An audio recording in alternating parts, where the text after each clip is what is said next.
മത്തായിയുടെ സുവിശേഷം 2-ാം അധ്യായം 7 മുതൽ 11 വരെ.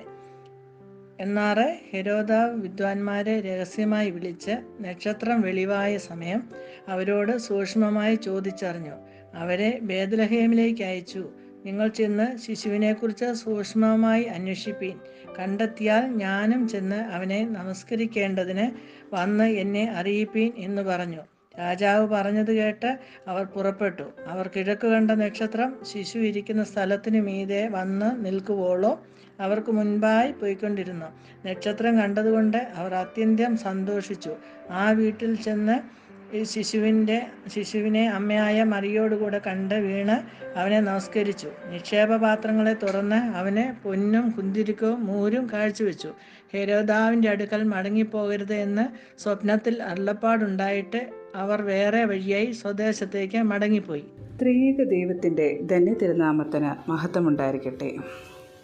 പരിശുദ്ധ എൽദോ നോയമ്പ് അതിൻ്റെ പരിസമാപ്തിയിലേക്ക് എത്തിക്കൊണ്ടിരിക്കുകയാണല്ലോ. ഇന്നത്തെ നമ്മുടെ ചിന്തയ്ക്കായി എടുത്തിരിക്കുന്ന വിഷയം നിക്ഷേപപാത്രം എന്നുള്ളതാണ്. രാജാക്കന്മാർ ഉണ്ണിയേശുവിനെ കാണാനായി പോയത് വെറും കൈയോടെ ആയിരുന്നില്ല. അവരുടെ കയ്യിൽ നിക്ഷേപപാത്രങ്ങളും അതിൽ മശിഹായ്ക്ക് കൊടുക്കേണ്ട സമ്മാനങ്ങളും ഉണ്ടായിരുന്നു. അവർ നക്ഷത്രം കാണിച്ച മാർഗത്തിലൂടെ നടന്ന് ബേത്ലഹേമിലെ കാലിത്തൊഴുത്തിൽ പ്രവേശിച്ച് ശിശുവിനെ അമ്മയായ മറിയത്തോടു കൂടി കാണുകയും അവനെ വണങ്ങി നിക്ഷേപപാത്രങ്ങളെ തുറന്ന് പൊന്ന്, മൂര്, കുന്തിരിക്കം കാഴ്ച അർപ്പിക്കുകയും ചെയ്തു എന്ന് നാം വിശുദ്ധ മത്തായിയുടെ സുവിശേഷം 2-ാം അധ്യായം 11-ാം വാക്യത്തിൽ വായിക്കുന്നു. ഉണ്ണിയേശുവിൻ്റെ ജന്മദിനം അടുക്കാറായി. നാമും നമ്മുടെ ഉണ്ണിയേശുവിനായി കരുതിയ നിക്ഷേപപാത്രങ്ങൾ താനെ തുറക്കേണ്ടി വരും.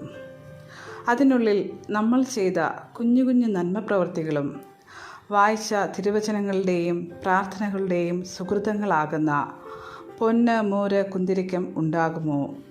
അതോ യാത്രയെല്ലാം വെറുതെ ബാഹ്യമായ അനുഷ്ഠാനങ്ങളിൽ അവസാനിച്ചു? ഒന്ന് ചിന്തിച്ചു നോക്കുക. ഉണ്ണിയേശുവിനെ കാണാനും ഹൃദയത്തിൽ ഉണ്ണിയേശു പിറക്കാനുമുള്ള തീവ്രമായ ആഗ്രഹത്തോടെ ഇനിയുള്ള യാത്ര തുടരാം. കഴിഞ്ഞ ദിവസങ്ങളെ ആത്മീയമായി ഒന്ന് വിലയിരുത്തി ചിന്തിക്കാം. ഉണ്ണീശോയ്ക്ക് കൊടുക്കാനുള്ള നിക്ഷേപപാത്രം തയ്യാറായോ? ഉണ്ണിയേശുവേ, നിന്നെ ഞാൻ ആരാധിക്കുവാൻ, നിന്നെ കാണാനുള്ള, കണ്ടു വണങ്ങാനുള്ള എൻ്റെ ഈ യാത്ര അവസാനത്തിലേക്ക് എത്തുകയാണ്. രാജാക്കന്മാരും ആട്ടിടയന്മാരും നിന്നെ കണ്ട് ആരാധിച്ചതുപോലെ ഒരുക്കത്തോടെ നിന്നെ കാണാനും വിശുദ്ധിയുടെ നിക്ഷേപങ്ങളെ നിനക്ക് കാഴ്ചവെക്കാനും സഹായിക്കണമേ എന്ന് പ്രാർത്ഥിച്ചുകൊണ്ട് നിർത്തുന്നു. ദൈവം നമ്മെ എല്ലാവരെയും അനുഗ്രഹിക്കട്ടെ.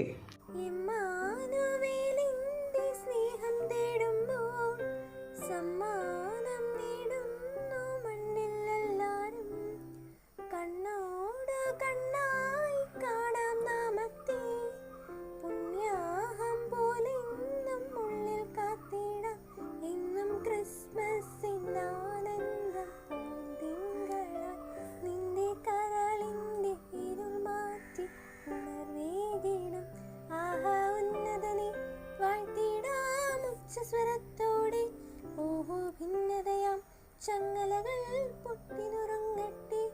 ആഹാ ഉന്നതനെ വാഴ്ത്തിടാം ഉച്ചസ്വരത്തോടെ ഓഹോ ഭിന്നതയാം ചങ്ങല